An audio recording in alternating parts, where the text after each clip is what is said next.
గ్రామంలో సాల్మాన్ రాజుని అతి దారుణంగా చంపేసిన తెలుగుదేశం పార్టీ నాయకులు కార్యకర్తలు వాళ్ళందరూ చంపేసినటువంటి వాళ్ళకి సపోర్ట్ చేస్తుంటే కనీసం ఎమ్మెల్యే కానీ ఆ ఎంపీ గారు కానీ ఇలాంటి దారుణం జరిగిందని ఎక్కడైనా వాళ్ళకి కాస్త కనీసం మనుషులని సాటి మనిషి అంత దారుణంగా చనిపోయాడనే సానుభూతి కానీ ఈ ప్రభుత్వం తరపు నుంచి కనీసం ఇప్పుడు జగన్మోహన్ రెడ్డి గారు 5 లక్షల రూపాయలు ఆ కుటుంబానికి సహాయం అందించాడు తక్షణమే.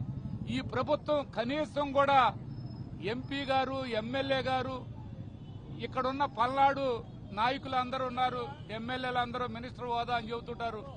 ఈ హోదాలు ఉన్న వాళ్ళంతా కూడా ఆ కుటుంబానికి ఎక్కడైనా కనీసం సాటి మనిషిగా సహాయం చేయగలిగారా? లేదు. మనుషుల్ని మనుషులుగా చూడట్లేదు ఈ కూటమి ప్రభుత్వం. మనుషుల్ని పశువుల్లా కంటే హీనంగా చూస్తున్నారు. మరి అలాంటి పాలన ఈరోజు ఈ పల్నాడు ప్రాంతమే కాదు, ఈ రాష్ట్రంలోనే అన్ని విధాల లా అండ్ ఆర్డర్ అనేది ఎక్కడా లేదు. పోలీసులు ఎక్కడా పనిచేయట్లేదు. అదర్ రాష్ట్రాలతో పోలిస్తే మన పోలీసు వ్యవస్థ జీరో అని పెద్ద పెద్ద సర్వేలు కూడా చెప్తున్నటువంటి పరిస్థితి. కేంద్ర ప్రభుత్వం కూడా చెప్పింది ఈ ఆంధ్ర రాష్ట్రంలో ఉన్న పోలీసు వ్యవస్థ జీరో అని.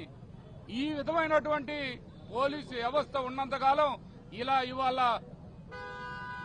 మన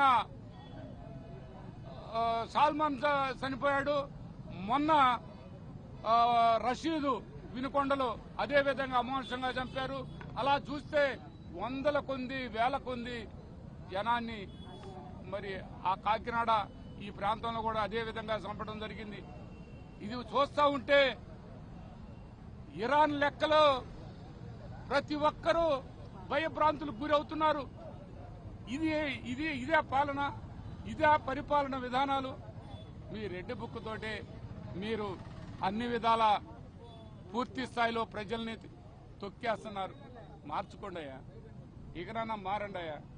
ప్రజలందరూ అసహించుకుంటున్నారయ్యా, సేదరించుకుంటున్నారయ్యా. మీ పాలనని కూటమి పెద్దలందరినీ కూడా మరి ఇంత దారుణమా అని ప్రతి ఒక్కరు కూడా మాట్లాడుతున్నారు. దీన్ని ఒక్కసారి పూర్తి స్థాయిలో వైఎస్ఆర్ కాంగ్రెస్ పార్టీ తరఫు నుంచి మేము పూర్తిగా ఈ పోలీసు వ్యవస్థని, ఈ కూటమి ప్రభుత్వాన్ని మారండి, మార్చుకోండి అని మరొకసారి తెలియపరచుకుంటూ సెలవు తీసుకుంటాం.